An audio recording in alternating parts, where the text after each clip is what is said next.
Сәлем қыздар, сіздермен бірге бота. Видеоны көрмес бұрын менің арнама тіркеліп, қоңыраушаны басып қоюды ұмытпаңыздар. Қыздар, бүгін біз сіздермен бірге бұрынғы апаларымыздың рецепті бойынша ошаққа, яғни қазанға пісірген қаттаманы үй жағдайында жасауды үйренетін боламыз. Ол үшін видеоны соңына дейін қарап, менің арнама тіркеліп, лайк басып, комментарий жазуды ұмытпаңыздар. Өте қышырлақ болып шығады, видеодан қарасаңыздар, тәбетті ашатындай керемет қаттама болады. Таза ыдысымызға 500 мл суымызды құямыз, оның үстінен бір ас қасық тұз саламыз. Тұзымыз ерігенше араластырып, оның үстінен ұнымызды салып, кәдімгі тамаққа илеген сияқты қамыр илейміз. Қамырымыз қатты да, жұмсақ та болып қалмау керек. Тамақтың қамыры сияқты орташа жұмсақтықта болу керек.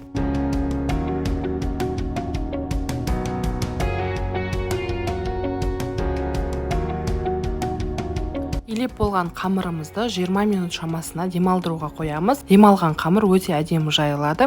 Қамырымыз демалғанша біз ішіне жағатын майын дайындаймыз. Ол үшін мен жайлау сармайын алдым. Жайлауды ыдысымызға салып, жылы жерге қойып, ертіп алатын боламыз.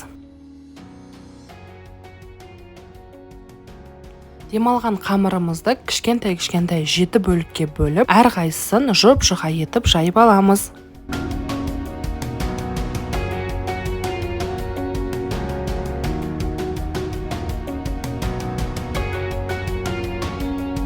Қыздар, қамырымыз қаншалықты жұқа жайылса, арасында қатпарлары соншалықты нәзік әрі қышырлақ болып шығады. Қамырымызды жұқалап жайып болғаннан кейін, жаңағы еріген сармайымызды қасықтың көмегі арқылы қамырымызға бөліп құямыз.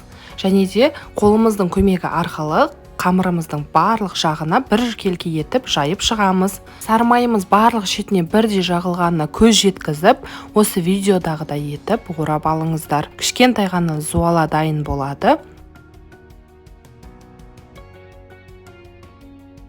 Енді бұл зуаламызды тағы да оқтаудың көмегі арқылы жұқалап жайып аламыз. Мен өзімнің табамның көлеміне қарай, сковородкамның көлеміне қарай жайдым.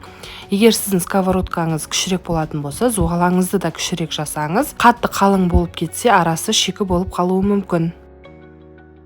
Қыздар, мінекей осындай болып шығады жайылғаны.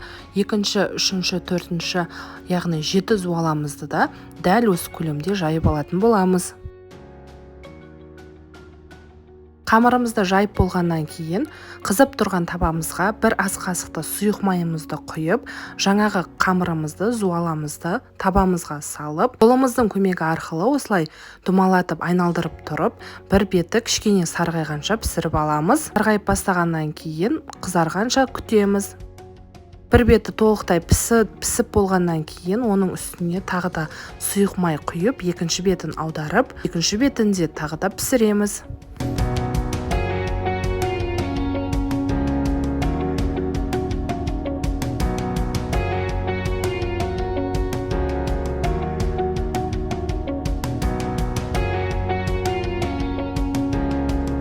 Бірінші қаттамамыз дайын болды. Екінші, үшінші қаттамаларда да дәл солай. Арғы бетіне бір қасық, бергі бетіне бір қасық сұйық май құйып, табамызда айналдырып отырып пісіретін боламыз.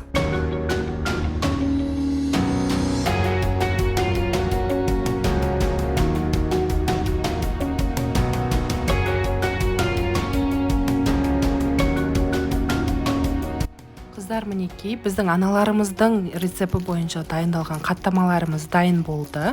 Қазанға піскендегідей өте дәмді болып шығады. Балалық шағыңыздың дәмін есіңізге түсіреді. Міндетті түрде осы рецепт бойынша жасап көріңіздер. Сіздерге 100% ұнайды деген ойдамын. Сіздермен бірге болған бота. Егер рецепт ұнаған болса, лайк басып, комментарий жазуды ұмытпаңыздар.